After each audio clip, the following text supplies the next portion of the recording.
So Claude Opus 5 just dropped. People are calling it the world's most intelligent model. We have breaking news on Opus 5, stuff that's not been covered yet anywhere else I've seen. If you're new, I'm Jack, and this is Nick, and we make collectively around $750,000 every single month. All we do is talk about AI, and we use models all the time.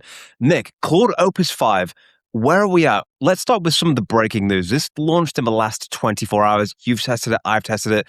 What's going on right now? Well, Anthropic just shipped Opus 5. I made a video on it. You made a video on it. The whole internet has made videos on it. But I don't think people really fully understand the main competitive advantage of Opus 5 versus current, frontier LLMs, things like Fable 5, GPT 5.6 Sol, and even, Kimi's new K3. Opus 5 is not just close to Fable, like 90% of the intelligence of Fable. Opus 5 essentially is Fable. It's just now offered not only significantly faster, but also way cheaper. So I don't know if you've had a chance to play around with fast mode, for instance, but I love using fast mode on the Opus model family. For the last month and a half with Fable and stuff like that, I've been unable to do so. But the second that I got back to Opus 5, the second they dropped, and then I went /fast, and I just jumped right into it, I was getting Fable quality intelligence at 3x, maybe 2.5x the speed of Fable for maybe 80% of the cost of Fable with fast mode enabled. Major unlock. I don't think a lot of people are realizing just to what degree you can squeeze out way more tokens per second from these things. And then obviously the fact that, even for people not on fast mode, it's approximately the same level of quality is just insane. It's wild. And it's like the quality is one thing. So the general consensus is when you look how everybody's used it and you amalgamate it together, is that the performance is on par or similar to Fable 5 based on what you're asking it to do. But the big difference with the Opus 5 model is it costs less to get there. In other words, that it's roughly this, I think it's exactly the same price as Opus 4.8. Some people have described it as more robust, and this kind of knits into the heart of the debate between models. And what is more important? Is it this, and we're going to get into some controversial stuff here as well, right? Is it about what is the multiple on your dollar spend in terms of intelligence, or is it actually what is the most intelligence irrespective of the cost? Two different philosophies, two different schools of thought that you can take when you think about AI adoption. Do I want to be able to get what we call the Pareto curve? And we're getting on to some of that in a second, but I think that kind of cuts to the heart of the debate. Yeah, I mean, realistically speaking, do I even need the most intelligent model anymore? Does my work require frontier math skills? Should I be solving Erdos problems? Probably not, right? And so if we're at the point now where Opus 5 is approximately Fable, and, Fable is basically everything I'd need for intelligence anyway, do I even need a Fable 6 anymore? I mean, look at these stats, right? It's $5 in, $25 out. Fable's double that, 10 and 50. Right off the gate, I mean, I'm saving double Well, for who's going to be reasonably using similar token usage. Exactly. Who's going to be using Fable 5 now when Opus 5 is pretty much the same performance, but 50% of the price? You've kind of nerfed Fable. Dude, I just went back to Fable because I wanted to run the same query on both Fable and Opus 5. And I was just shocked at how much longer it took to ran Fable. It was crazy. I think I was sitting there for 3 minutes or something on a query that Opus 5 finished in a minute. And so I was trying to compare them pound for pound, line for line. And Opus was just zoop, done. And then Fable was still working. And I was like, oh man, feels like I'm already in the freaking Stone Ages. Do you think crazy. Opus was or I don't know, Anthropic inherently nerfs the models? I'm kind of curious on your take. It's a very, very interesting one. And we have to put our hands up and say, I can see why so many people have model fatigue. Not the supermodels that walk down the aisles, Nick, the kind of ones that power our lives in the chatbots. And it's every 2 or 3 days now, we're getting new frontier level models. We had 5.6 Sol. That feels like that was Stone Age ago. But very recently, that actually came out. But the philosophy from Anthropic, right, of we have a Fable lineage, a Fable style model, and then we have the Opus style model. One question is, why are they different? Are they fundamentally different architectures? Why are they splitting them out like that? It's a very interesting question because I think for the user, it's very confusing when to use what, because everyone's okay, great, new models dropped. How does this compare to your other product? From the consumer's point of view, which is how we think about these things, there's not enough of a differentiation between the two products. They need people for us to test it and kind of distill what's going on here. Yeah, agreed. Check out this tweet that Elon Musk made. Grok 4.5 and Opus 5 are alone on the Pareto frontier. This is frontier code with average cost USD per rollout and then the score or performance on a task. And you can see that Grok 4.5 is like the cheapest, almost cheapest model. Probably the cheapest pound for pound for performance. There's this poor little dinky one here, SW-1.6. That's like 10%, freaking 1 cent. Who else is going to use that? But anyway, Grok 4.5 is over here. And then look at Opus 5. What's interesting is that it looks like its performance goes, am I right here? It goes down? Well, this Pareto frontier basically means that there is no model that is both smarter and cheaper than it. Right. That's essentially what that line means. So that's the ultimate. Says. Yeah. Exactly. Because I mean, you do get good performance on Fable stuff as well. It's just, look at this. It's like 2.5 times the cost. And if you think about it, what is cost really? Cost is the number of reasoning tokens for the most part. And so Opus 5, even if you were to divide this by half, okay, not only is it still another half cheap, it's like a quarter of the total token usage in order to solve a problem. That's crazy. To me, that's intelligence. That's wild. I mean, the Opus 5 model is just an immediate replacement. I mean, what's the bull case for Fable 5 now? Probably cybersecurity pen testing stuff, because Fable 5's performance relative to Opus 5 on penetration testing and cybersecurity stuff is higher. But that's the whole idea behind Opus. Like, they don't want people to do cybersecurity stuff, right? And I mean, you can't use it for that anyway. Yeah. I've been using Opus 5 for, the last 24 hours, just burning a hole in my wall. I spent over $400 testing Opus 5 outputs within like the first, hour. I parallelized it. I ran it across like 50 different agents, and I just had to create a bunch of like cool 3D experiences. But I also asked it a bunch of questions about a variety of topics. And I have not once so far gotten like bio blocked where it's like Fable 5 safeguards flagged this message. It has not happened to me with Opus 5. So it's an interesting one as well, isn't it? Because I think people are complaining what's called the downward cascade, where essentially you're on Fable 5. Fable 5 thinks it's too controversial. You get knocked down to Opus 5. And then if Opus 5 thinks you're too controversial, they bump you back down to, and this keeps going until you're on Haiku 3, basically. Scrambling around with nuts. Underclass. 100%. We're all kind of like in caves basically with Haiku 3 or something. Dude, can you imagine a future where these like big large language model companies they're like governments, and you say something that's like against them, and then they just nerf you so hard you're back into GPT-2. Like, could you imagine that? Like, what a punishment. It would be wild. It would be actually absolutely wild.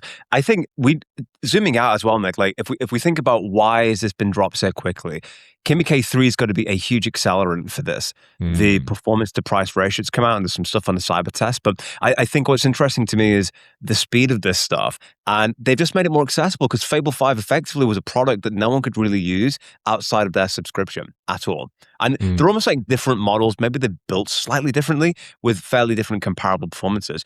I mean, if we were running an AI company like Anthropic, we would want to split test methodologies for what series of tests and systems and training would release the best model. We wouldn't just have one way of doing it, right? We would probably be running 10.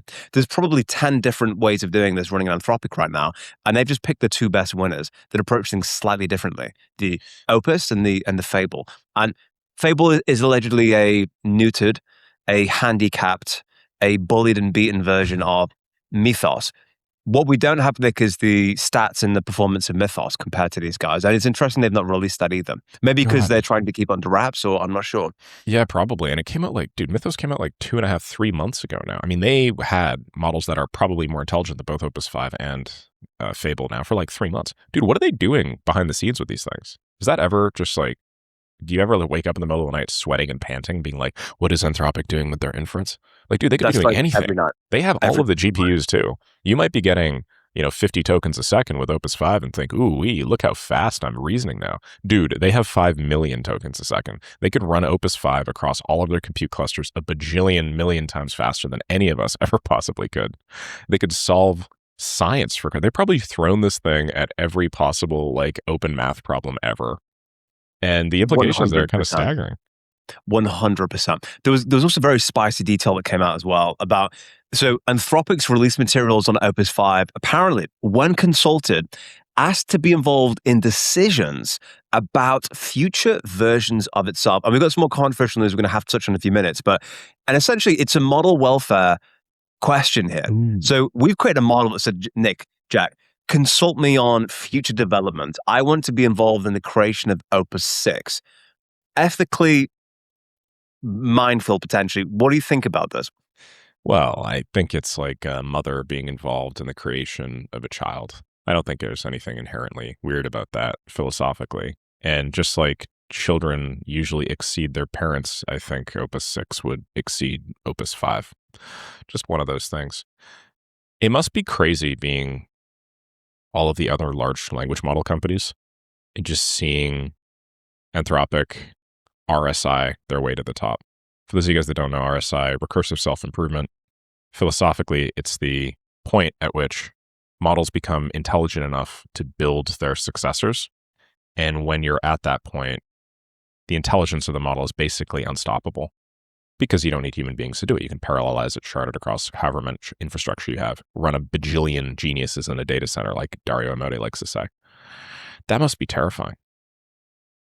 100%. And it's also like, I think for the guys working for teams, the fact that you are literally on the cutting edge is super interesting. And for those of you who don't know, like the models already are involved in the creation of further models. There's no way you're not using Opus 5 to build Opus 6, but you're going to consult it in capacities which you are comfortable with, not ones that Opus 5 dictates. Although at a certain point, if you do concede the fact that the model will supersede the collective intelligence of every human on the planet, it will be aware of things that you are not and will make suggestions that you do not understand. So there will be judgment calls and decisions that say, we don't know why, but we're actually going to back it. But the beautiful thing about this, we have the rule of science. We can containerize. One is Opus 5-led development. One is human-led development. So we can split A/B test these things massively. So very, very, very exciting time to be alive. Opus 5 is cool. I think as well, Nick, people have got model fatigue as well right now with new models dropping every week from different labs. And it is almost, I think they are influencing one another like we had recently. Do you remember the Claude rush on YouTube about a month and a half ago, where it was daily videos on Claude updates, and it was like impossible. And effectively what happened, the market started to influence itself, as happens all the time. And when models started to get released, other models like, shit, we're too far behind, let's go ahead. And Nick, if you could pull that graph up, that Pareto graph from Elon Musk, I think it's really interesting that Grok sits on that line, because when you think of Grok today, you don't think of best model on the planet. But if you're looking at punching power, like these are the pound for pound rankings, Nick. Who's the best pound for pound model on the planet sits on that line. So I think Grok's journey is quite interesting. It says something about the efficiency of the model and where it's heading. And so I wouldn't be sleeping on Grok, actually. I think it's going to be interesting. Musk actually said, in 2 weeks, we're going to have the next Grok update.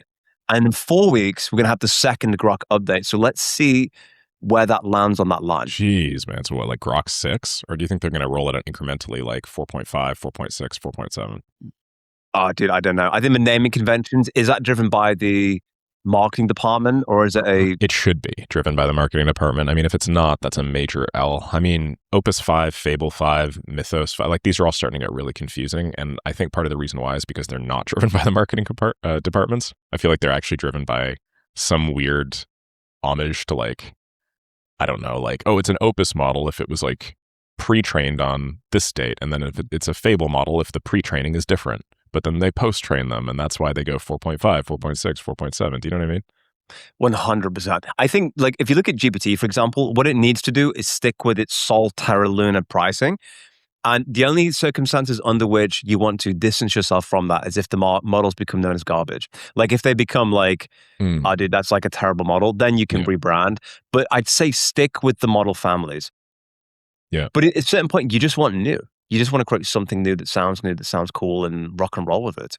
Agreed. And speaking about new, we have Kimi K3 cyber test. Essentially, X said that a Chinese open model was writing a bunch of working exploits for a variety of, highly sensitive data. Well, 2 major world governments tested Kimi K3, and found that it scored 0 out of 41 on their big, cyber test bench, meaning that a lot of people were probably overly exaggerating just how crazy good and scary Kimi K3 is at cyber.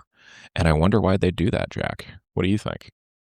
Yeah, it's an interesting one, isn't it, actually? Because they're running it through tests. And oftentimes you have these viral claims. I don't know how substantiated some of the claims are, because I think it started with a claim on X, right, Nick, where researchers said that K3 agents found, I wonder if I can actually pull this one up on my screen so we can have a quick look, actually. The Kimi K3 exploited the latest Redis server with zero data discovered. So let me come and share this actually so you guys can have a quick look at this, because this is kind of what happened. And this is part of the idea here that people make these claims and you basically say, hey, the latest crazy model did this thing that you wouldn't even believe. So Right. this was the tweet that went viral, 1.3 million views. The Kimi K3 exploited the latest Redis server with a 0 day it discovered. All it took was 27 minutes and 32 agents. And it found this particular bug and it pointed towards a GitHub, basically explaining it in a little bit more detail. So this was the claim. And so essentially from this claim, there was this whole, media storm of, wow, Kimi K3 is crushing it. I think people want to believe in these super intelligences, so we're more likely to do it until we get some robust testing. But if I think about my experience with Kimi K3, it is Fable 5 quality, but a third of the price from a design point of view. So it is very, very powerful model. So I haven't personally done it from all the security testing, but what I would probably say, Nick, is that we don't actually have the ability to test Fable 5 properly for security testing anyway. So we couldn't possibly even use it as it is. That's true. Yeah, I mean, I'll be honest, I don't actually use these models for any sort of cybersecurity or really security purposes at this point, aside from just hardening my apps. But, when you actually run them through a really big, robust test and you find that X is saying one thing, literal major world governments, people that are actually extremely genuinely concerned with the security implications of these models, say something different. It completed 0 out of the 41 exploit bench tasks, keeping in mind that GPT-6 is rumored to have absolutely crushed exploit bench. Mythos is rumored to have absolutely crushed exploit bench. And I think the value here, actually, if you think about it from Anthropic's and OpenAI's perspective, is the whole idea behind Kimi is that they distilled a big chunk of Fable and then, probably GPT for other models and stuff like that. The main thing that American governments are worried about are Chinese cybersecurity capabilities. So if the distillation of American models is not producing those cyber capabilities because their blocks and safeguards around what constitutes an acceptable use of Fable 5 or whatever is working, then that means that this is pretty solid. You can have Kimi reproduce the design coolness of Fable, and that's all good, but it doesn't actually become a lethal superweapon. Do you know what I mean? So that's positive for the American government. Now, or maybe before, they know that yeah, sure, people can distill our models and they can get tons of likes and tons of views on YouTube videos and X posts about how cool the designs and 3D worlds are.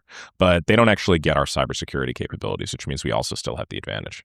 They only scored 32% on the joint eval, below leading US models. 0 out of 41 tasks actually reached code execution. It scored a little bit above GLM's 24%, so it's not harmless, but 32, 24. I don't know what Fable and Mythos scored, but I guarantee you they were higher than 32%. That's interesting. It's almost like the ability to do cybersecurity analysis is like a different skill. It's like in life, we have our mathematicians, we have our literary scholars, and those our bodybuilders, right? Our bodybuilders. That's it, dude. Did they say that stripes are good for broadening the shoulders? Actually, usually, it's a great choice. Accentuates it, Nick. So it's I think it's like these models are experts in different things. And I think that kind of makes sense if you think about it. Do you have a system where you have one Superman that can do everything, or is it more like the Avengers model where there's a Thor, there's a Hulk, there's a time traveler, there's a wizard? Do you know what I'm saying? It's kind of like different experts, different areas of expertise. Claude, interestingly, Anthropic models seem to really crush the code side of things and also the design. That said, though, guys, a lot of people are really bullish on the GPT models for coding. And it will routinely catch things that Opus misses. True. I'm also a big fan of GPT 5.6 Sol's tone of voice relative to Fables. We had Fable help us design some of that website that we were just showing you guys earlier, and I found there was a distinctive Fable smell. A lot of the time, or Opus 5 smell Like it would write you something and it'd be like, here are the receipts. And you'd be like, receipts? Like, I don't really know if dokes meme. I don't really know if a real human being would put it that way. But anyway, when I prompt GPT 5.6 Soul, I just don't get that effect. It's so interesting. It just cuts straight to the point. No bullshit. No like, great idea, Nick. Well, I think it's just like, yeah, here's the answer. And I'm like, oh my God. So, I mean, I would be game if, okay, could you imagine if Kimi K3 is distilling Anthropic models and then GLM is distilling OpenAI models? I would be game to see a model entirely distilled off of GPT that I could then run up on my own on like crazy fast infra. Because then I could just like write everything I've always wanted to write my whole life without it sounding like AI. Yeah, it's definitely the human centipede of kind of like distillation, right? Like, and just kind of keeps on going down. It's yeah, it's funny, dude. I agree. I agree. I think tone of voice is really important, and language. But I often think it's style. A lot of it's taste, and the more you use it, the more you just identify and pick up on these kind of like weird quirks. But even still, we always keep things 100% real on the Stack podcast. As you know, we'll keep it 100% real for our 17 that follow us and watch this podcast. Is that they're still not perfect. Like Nick and I were chatting offline about, I was doing a build yesterday and it was going on for 5 hours. And like sometimes your emotions flare up and you're like, dude, like I even said, we've been doing this for 5 hours. Like just figure it out. Like just fix this thing. And obviously we know all the strategies and techniques, but even us like who use this stuff every single day, you can still have times where models that misbehave, that don't do the things that they should be doing. So they're not yet at the standard where we give these magic prompts and everything's done. I believe we're in the golden zone, actually. 7 years ago, it was effectively a load of developers that you had to give, you drop a pack of Red Bulls at their desk and leave them in a room for a few hours and, code would appear. And probably in 7 years' time, we are at the point where we're at one sentence builds. But today, we're at the point where those with the will and the ability to be industrious and enterprise can build anything they imagine. And it's what I think is the golden zone for SaaS. It's the golden zone for creating applications and for growing your business. I guarantee in 20 years' time, we will look back on this era and say, dude, we had a huge asymmetrical advantage here. And this will end 100%.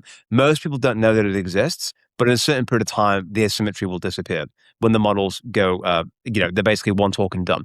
So take advantage of that whilst it exists 100%. I agree 100%. I find it really funny because you're like 7 years ago, we would lock devs in a thing and give them Red Bulls. And now, we talk to it and kind of wrangle it. I bet you in 7 years, AI will be locking us in a cage with Red Bulls. And if it's diet Red Bull, if it's diet Red Bull, I've not had an energy drink in some time, actually. That's it's been a hot minute since I've had a Red Bull, dude. Have you had an energy drink at all in like the last little bit? No, I don't think so. I quit a couple of years ago. I remember in the UK, we have this brand called, they have different like animals on the energy drink. Like one's called like Rabbit Energy or like Gorilla Energy. And I had a couple of these and I was like, this probably is not the best thing in the world for me, so I better stop drinking these. Do you want to feel like a rabbit? I want to feel like a gorilla, personally. No, it's the Gorilla Energy, before you grow like a third arm or something from drinking too much. I don't know. Like, all right, you want to do some Q&A? Let's do it, man. Let's see what we're dealing with. So now we're back to daily. Well, we're back to, we just started it, but we're starting daily. For anybody that doesn't know, we publish these once a damn day. And this is quite the transition because we used to publish them once a week. Our goal is, 5 days a week minimum, Monday to Friday. I think it just makes sense because, that's what people's routines and stuff are like. But we'll drop in a Saturday or Sunday episode every now and then just to stoke you guys up. So what that means is if you guys have any questions that you guys want us to respond to, just ask away. And Jack and I will answer them at the very end. All right. So Mau, speaking of, says Kimi K3 is cheaper per token, yes, but is it cheaper per task completed? Check out the pricing for Sol, Luna, Opus 5, and so on versus how much it takes to complete a task. Well, didn't we have that? We just go back to this lovely graph here that Jack so handsomely put together. I mean... Yeah, it's the point he's making is correct. That it's cheaper per token, but it's generally less efficient per token. Wait, you don't see Kimi K3 here though, Jack. You see every model here but Kimi K3. Too dangerous, Nick. It's too dangerous. Too dangerous. 5.2s over here. Oh my God, are they hiding? I didn't even realize this. One best way to, like, they just don't put the freaking model on there. There's so many, you're gonna forget. You're not gonna see it. That is hilarious. Dude, can we also talk about like, let's just end benchmarks for all time. Yeah. Let's never use a benchmark ever again. Yeah, we should not use a benchmark again. Like, who cares about what the numbers say? Man, has it actually used? Okay, Saif was watching the pod with his mom, which is a very fun activity Jack and I would recommend you guys do whenever possible. And it was on the TV. Obviously, she doesn't understand all this deep AI rabbit hole stuff. She asked me the most hilarious thing ever, which was, why are these two guys talking about models out of context? That was so freaking funny. Oh, we do love talking about models here, don't we, Jack? We do. We talk about them all the time. HT Blind says he can't believe that we don't have more subscribers on here. Neither can I. Where's my tank top? I don't know. Where is my tank top, Jack? I'm just trying not to look small compared. Just take this off. John, doesn't Jesus, man. I thought we were doing tank tops today, Nick. I just like we had an emergency pre-meeting. We're like, well, when a tank tops, Nick, I'm doing solo over here, so we'll make it like a thing potentially. It's been a lot of heavy lifting. Yeah, I'm gonna have to break out the tanks. Okay, this is a good question that I think people would enjoy. Oh, and the backwards hat too. Well, cool. Could you share more, Jack? And this is a question to you. Could you share more about what you do with your money? It looks like your businesses generate huge revenue with low fixed costs, leaving with a big cash surplus every month. Entirely correct. What is your approach to this? Where do you invest and park that money? Are you planning any new, more capital-intensive ventures? Also, what were your most extravagant purchases when you made that kind of money you used to dream about? Or are those big splurges still ahead of you? And then we have a little quote here, which, I don't know. I think this is a great question, Nick. I think this is an awesome question. Yeah. Okay, so what do we do with the money? Basically, you want to maintain like high margin business. So some you want to reinvest. But honestly, the way that I personally think about it is I set a number that I want to invest every single month. And my job is to make enough to hit that investment number, which is from business to like invested. That's the way that I think about it. And then I have been thinking about this a lot in terms of like strategies, plannings, things like that. That's what I tend to do with it, dude. You have to be careful not to let your lifestyle, as you continue to grow and grow and grow, exceed with your income. So you have to be mindful of that. Like, keep that under control. But I haven't bought any crazy extravagant things yet. I haven't like gone and bought something crazy. The bits that I have invested in more is like travel. So traveling well, like flying and staying. And then the other thing is just food. So there's an unlimited budget for anything to do with health. And the rest, dude, honestly, just keeping it what's it, and then just keep investing. The big transition moment that you want to get to, because you can be what's called a Henry, which is high earning, not rich yet. So some people fall into that category.